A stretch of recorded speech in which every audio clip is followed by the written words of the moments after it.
Hello everyone, my name is Hasan Zerze. Today is September 5th, 2025. In this video, I would like to give some recommendations on lecture notes and textbooks to start learning about special relativity. Now, why is this important? I think it's important to talk about good resources because if you want to learn special relativity, you need to go ahead and read those textbooks, solve some problems. It's very difficult to learn just by watching videos. You need to take your time, put some effort, solve some problems so that you really understand what's going on. I think this is true for almost all the topics. Whenever you want to learn something, you need to do it in a rigorous way, take your time, solve some problems. I believe that it's also useful to find out multiple resources. Whenever I try to learn some topic and I go to a specific textbook and read it, in most of the cases, if the author is explaining a concept really well, there are other concepts that he or she might be missing. It's very difficult to find one resource that has everything in it, right? You cannot just do all with one textbook. So I benefited from reading multiple resources when I actually learn any kind of topic.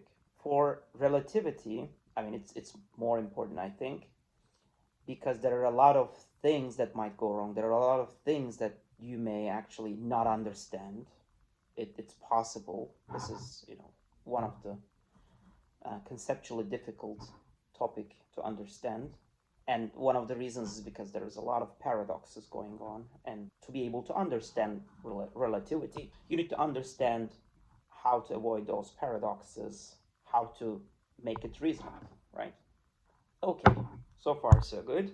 I hope I convinced you that it's important to find out some resources. Now, before I start, I ask you to please subscribe to my channel and click the notification button if you would like to know about my future videos.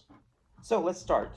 The first book I would like to recommend you to learn special relativity is The Classical Electrodynamics by J.D. Jackson. I have the second edition. You may wonder why this book about electrodynamics is recommended for relativity. Aren't those two different topics? Well, actually, partly, but here's the reason. Now, classical electrodynamics includes relativity in itself, and relativity includes classical electrodynamics in itself. If you watched my previous video, I talked about how Maxwell's equations resulted in the discovery of special relativity, right? That's one reason, and one can do the opposite as well. If you assume that the relativity is correct, you can derive some of the equations, especially like why moving charges produce magnetic fields. This is something you can derive using relativity. So that's one reason. But also another reason is because there is a chapter devoted for special relativity in this book.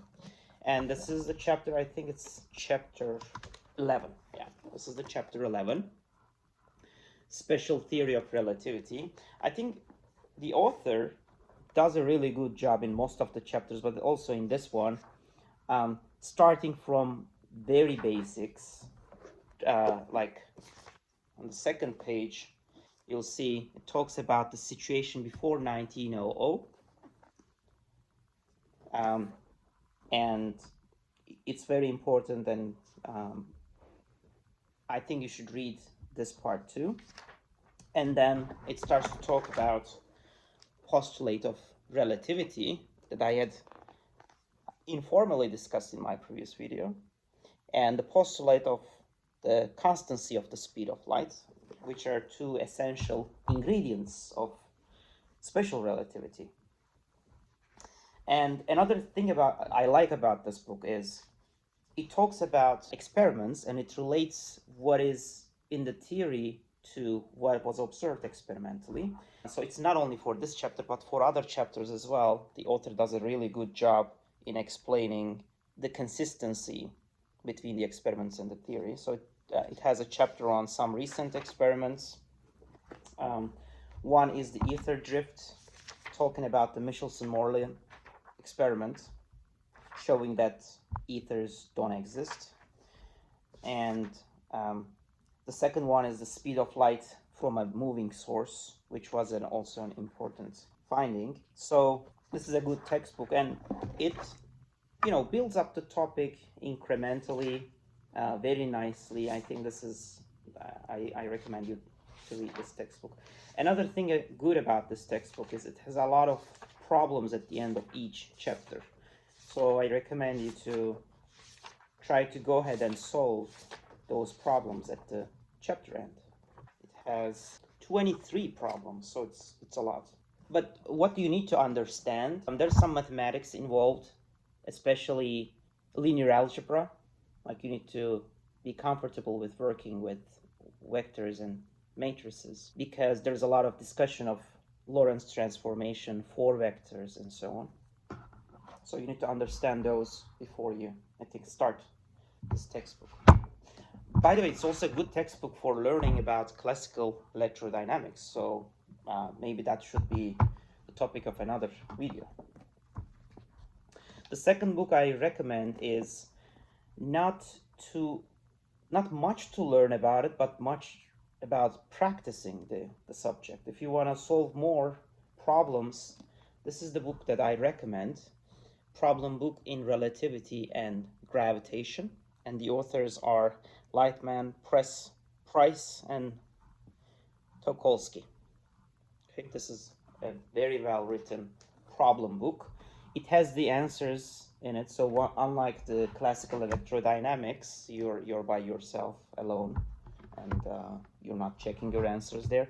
But here you can also read the answers, the solutions to the problems.